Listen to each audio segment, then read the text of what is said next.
After the aliens attacked, humans had to hide in underground shelters. The leaders of Earth really want people to stay underground. But there's a soldier who kills one of the alien invaders and finds out something really bad. 50 years after the attack, everyone still lives underground, except for a few who won't go into the shelters. To go back above ground, regular folks have to become soldiers and serve for 100 days. One day, a soldier with the codename S.U.M.1 finishes his training and gets on a tank to go to a place called Cerberus where he has to do his duty. On the way, the soldiers see people running towards a shelter called Exilium. They get off the tank one by one as they reach their assigned spots. Finally, it's S.U.M.1's turn.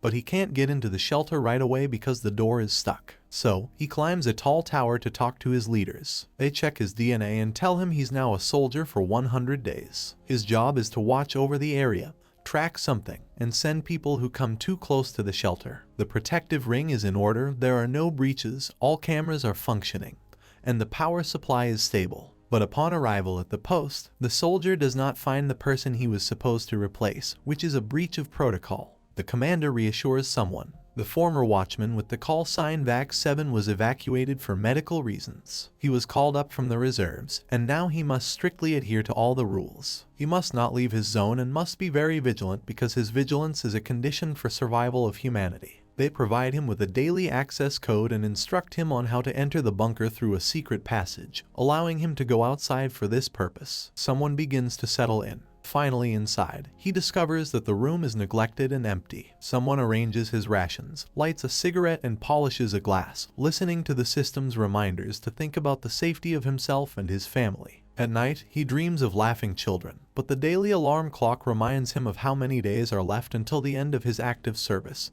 and someone begins his daily routine. Exercises, showers, territory check and food from his rations. During lunch he suddenly hears strange sounds and sees movement in the corner of the room but doesn't have time to understand what it is. Later he reports everything to the commander, but the commander reassures him everything is proceeding as usual. At night someone sees children playing again.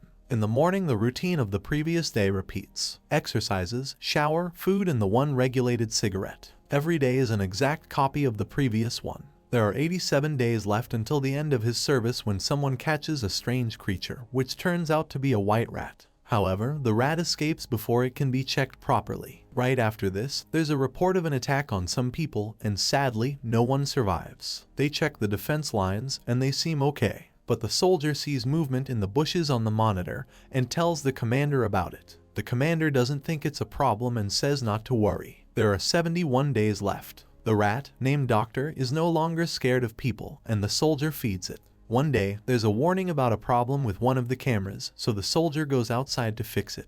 While out there, he fixes the camera and finds a dead bird hanging from a tree with a tag showing his predecessor's number. Then, the system warns him about harmful chemicals, so he hurries back to the bunker. He tells the commander about everything he found, including the tag, but the commander doesn't take it seriously. The commander assures him that VAX-7 simply fell ill and is now in the bunker, recovering. The commander's overly cheerful tone makes him doubt even more. There are 65 days left. The United Nations warns of danger, urging people not to stay on the surface as resistance against something is futile. One day someone goes out onto the territory once again, and after a warning about toxic emissions he notices an unfamiliar creature in the depths of the forest that quickly escapes from him. He reports it again, but the defense ring is intact and there is no cause for alarm. Someone decides to investigate the bunker and finds a blood stain on the wall, leading him to suspect that VAX-7 may have shot himself and was never evacuated. The soldier tries to access the video camera recordings from the closet where it happened,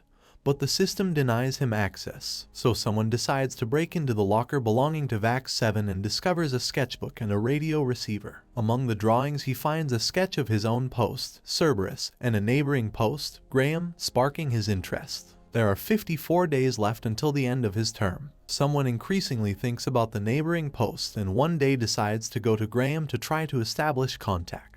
However, he finds that he cannot cross the perimeter because an implant in his leg activates pain with any attempt to leave the ring. The audio commands insistently urge him to return to Cerberus. He decides to take a step back and climb a tree, hoping to establish contact by waving his hand and shouting to Graham. But he receives no response. Returning to his post, he reviews the archive files and suddenly he discovers some creature on the internal camera and the electricity goes out. Behind him, the soldier distinctly feels someone's movement even though the equipment insists that there is no intrusion. Someone rushes outside and even shoots at the bushes, scaring off a bird. He reports the malfunction to the commander, who promises to send a repairman and reminds him of his duty, especially with only 40 days left. Someone tries once again to access the archive but finds it impossible as the data has been lost due to an electrical surge. The next day starts as usual, but suddenly the soldier feels unwell. He takes medication and accidentally cuts his finger when he suddenly hears a cheerful children's song coming from the predecessor's closet. It turns out that VAX-7's radio is turned on and the neighbor from Graham Post is calling out to his old acquaintance. He quickly realizes that it's a different person and cuts the conversation short despite pleas to talk to him. The electricity surges again and the soldier reminds about the specialist. The commander then tells him about an attack on a post where no one survived, so reaching distant outposts is very risky. Several more days pass. Someone starts going outside more often, and one day he discovers a woman and a child hiding from him in a cave. He tries to convince him to come down to the bunker, but the two of them run away, seemingly more afraid of him than of something. However, now the soldier is not sure if they want to be saved. He talks to the rat more and more, telling it about the children and his dreams. It turns out that the ability to dream has become a thing of the past, but he has suddenly acquired it. This is seen as a sign of a mental illness. Someone keeps trying to contact his neighbor, but there is no response. One night the soldier ventures out into the territory and kills a huge deer, which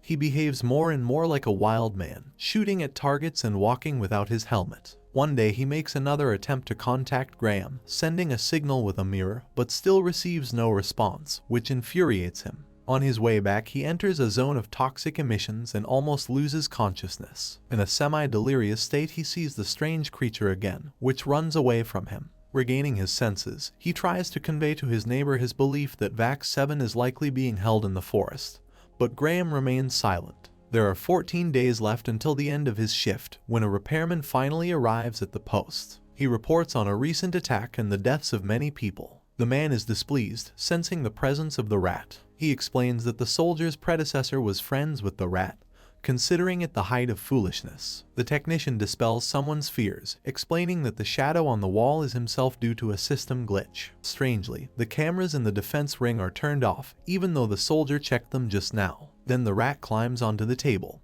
and upon seeing it, the repairman forcefully shoves it away. The soldier rushes to the motionless rat and pleads with it not to die, which infuriates the repairman even further. The soldier aims his gun at the repairman, ordering him to disable the internal camera and unlock the archived video recordings. The repairman refuses and someone hits him. However, he still can't do anything, because the access requires the personal codes of two guards. A fight erupts between the two men. Someone sustains several injuries, but eventually emerges victorious. Afterward, the repairman shares his experience of encountering something. When he was a soldier, his helicopter crashed in the desert. Of all the survivors, only he and his partner remained. The repairman went for help, and when he returned he found the second soldier without ears. It turns out that something affects people through sound, and the guy cut off his own ears to avoid hearing the horrifying noise. During a sandstorm they saw a huge shadow circling around them, but they never understood what it was. When he was eventually found, his lungs were filled with sand and he had an unexplained catheter in his throat.